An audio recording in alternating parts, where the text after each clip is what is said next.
Privacy Protection Act, or COPPA 2.0.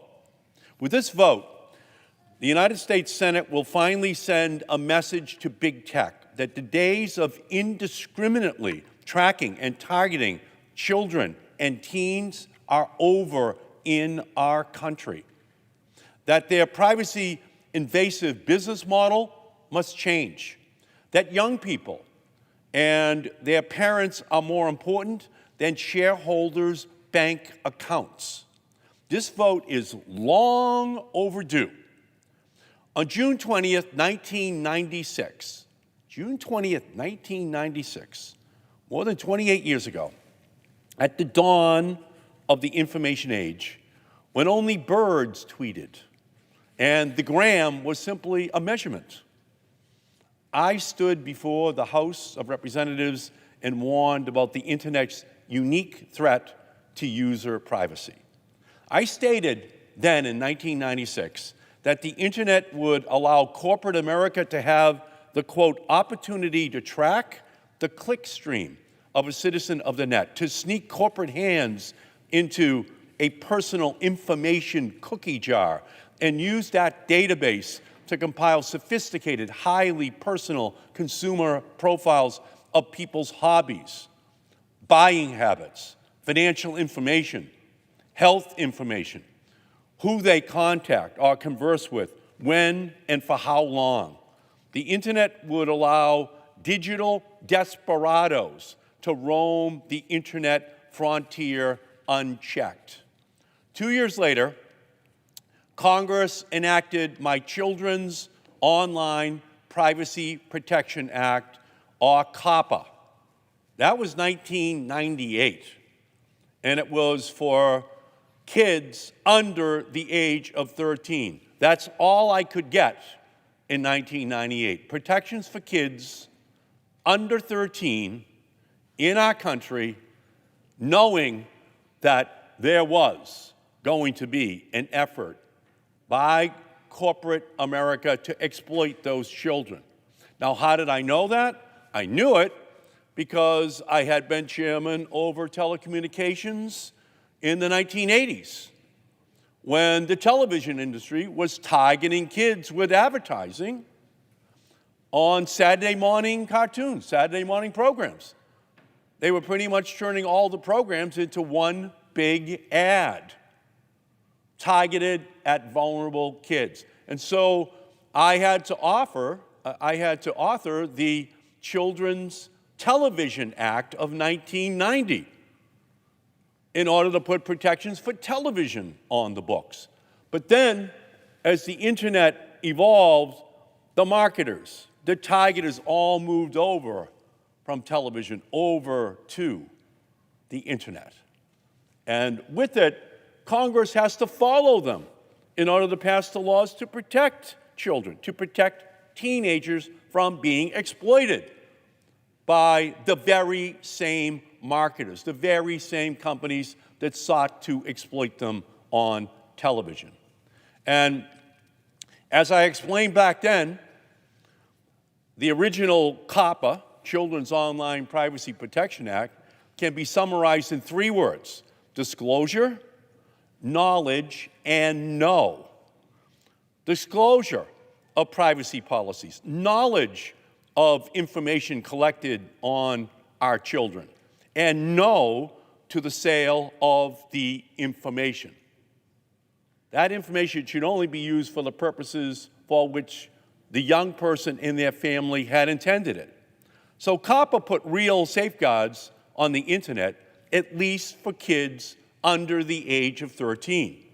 But over the last 26 years, the Federal Trade Commission has brought dozens of cases against both household names like Google, TikTok, and even Mrs. Fields cookies, and lesser-known entities. And during that period, the Federal Trade Commission has collected over $500 million in fines for violation of COPPA, of the Child Online Privacy Protection Act. The original COPPA law has done a lot of good. But as the years have passed and technology has evolved, our online world once again started to look like the Wild West, with the desperados in charge, exploiting teenagers, exploiting children, using algorithms, powerful algorithms, to target those kids. So in 2011, I introduced my Children and Teens Privacy Bill to update COPPA. And in every Congress since, I have continued to introduce that legislation, slowly developing coalitions, answering questions, building support to modernize and update COPPA to protect children and teens' privacy online. And it can no longer be under the age of 13. Now we have to move it up to age 16, because we can see very clearly the targeting that goes on by these companies, the exploitation of the young people in our country, and the vulnerability of that group of Americans under the age of 17 who, according to the Surgeon General, according to the CDC, are in a mental health crisis in our country. And social media has been implicated by the Surgeon General, by the CDC, as one of the principal causes of this mental health crisis in our country. And while knowledge and disclosure and know may have been effective during the early internet era, today that formula needs to be modified. The no must now be no, no, no. And that is the foundation of COPPA 2.0. No targeted advertising towards children and teenagers in our country. No excessive data collection of information of teens and children. No deliberately ignoring young users. For over a decade, I have been fighting for these essential privacy protections. In fact, if COPPA 2.0 were a person, it would have just turned 13 and would have aged out of COPPA's critical privacy protections, and that's unacceptable. I introduced it in 2011, but the power of those tech industries has blocked that progress that we needed. Yes, you want all the good things from the internet, but there's a Dickensian quality to the internet. It's the best of technologies and the worst of technologies simultaneously. It can enable, it can ennoble, but it can also degrade, it can debase. And we must now put these protections in, because we know that these companies have been exploiting their ability to reach children and teenagers all across our country, and largely unencumbered by any restrictions whatsoever. I know that privacy can sometimes seem as an elusive concept, because strong privacy rules sound great in theory, but what does that mean in practice? Well, with COPPA 2.0, here's what privacy is going to mean. It's going to mean privacy will put an end to the manipulative, personalized ads that trick young people into purchasing unwanted goods and services. Privacy means stopping a search engine or social media site from collecting a teenager's eye color or location or other information which has nothing to do with why that young person had gone online in the first place. It's none of that company's business. And it also means giving teens or parents an eraser button to delete a social media post, to tell the company, delete all that information you've gathered about me, a teenager, or as a parent that you've collected about my child. Erase it all. And that right will be in the hands of the young person. It will be in the hands of the parent to just say, no, stop it. Stop collecting that information and delete whatever you have. Erase it. So there'll be an eraser button. So a youthful mistake doesn't last forever. So that's going to be a big moment. too, when we pass this legislation, to move the power over to the parents and to the young people. And most importantly, privacy means a fighting chance for parents and young people who are struggling against trillion-dollar platforms, looking for every way to keep kids and teens on their app. Today, with passage of COPPA 2.0, the Senate takes a momentous step to stand up to the big tech lobbying machine, to stop the privacy-invasive business model that exploits young people for profit, to give our high-tech regulator, the Federal Trade Commission, the tools to tame our modern digital desperados who are out there trying to exploit young people in our country. With AI supercharging big tech's algorithms and encouraging platforms to collect more data on young people, it has never been more important to protect our young people's privacy.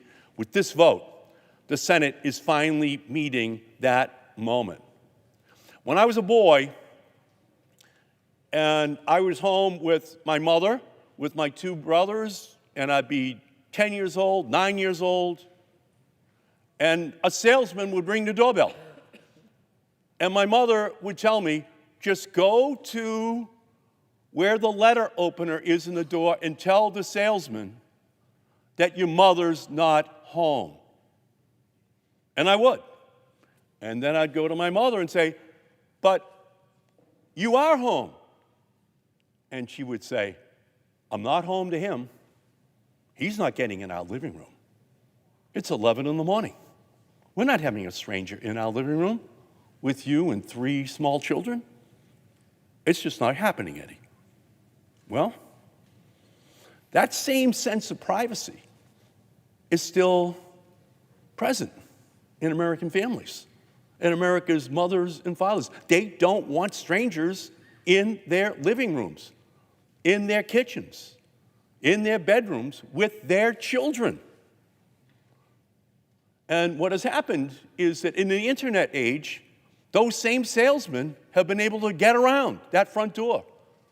They've been able to get into the lives of the children, of the teenagers in our country, in ways that the parents have had great difficulty in controlling. And so what we're going to say here today, on the floor of the Senate, is no. We're going to change this balance of power. We're going to hand it over to the parents, hand it over to the children and the teenagers, so that we can just say to those salesmen, those digital salesmen, those digital desperados trying to take advantage of young people in our country, no, you cannot get in. You cannot compromise the well-being of the young people in this family. So that's what this vote is all about. It's historic. It's long overdue. It was pretty clear what the business model of these companies was going to be long ago. At the dawn of the era, I was the Democratic author of the Telecommunications Act of 1996 that moved America from analog to digital, from narrowband to broadband. Not one company in America had broadband in February of 1996, but it was all predictable. The pediatricians in our country said we must put protections in for this new digital world in 1996. So it was highly predictable. Those who cared about the well-being of children, of teenagers, were saying it all back then. Nothing is new. So today's a historic day, and we thank all of our partners for working with us and all of the outside groups who have dedicated their time, their effort, their resources to getting this bill to the Senate floor. I'm deeply grateful to Senator Schumer for his partnership and leadership on this issue, to Chairwoman Cantwell, to Ranking Member Ted Cruz, and to my partner, Senator Cassidy from Louisiana. In 1998, COPPA 1.0 was a partnership between myself and Billy Tozan from Louisiana. And today, with Senator Cassidy, we're going to take COPPA 2.0, partner it with the legislation of Senator Blumenthal, and the senator from Tennessee, and we're going to make history. And then we're going to get it over the finish line and onto the president's desk before the end of this year. So I thank all the members for their cooperation on this. And again, I want to thank Senator Schumer for his great effort in expediting the movement of this legislation to the floor, and for, I believe, its inexorable, inevitable passage. So I thank you, Mr. President, and I yield back. I the last speaker? Majority Leader. Yes. Okay. Yes. Thank you, Mr. President. Well, today, Mr. President, it's a momentous day. The Senate keeps its promise to every parent who's lost a child because of the risks of social media. Today, after a lot of hard work, twists and turns, the Senate is passing two vital pieces of legislation with a strong bipartisan vote: the Kids on Online Safety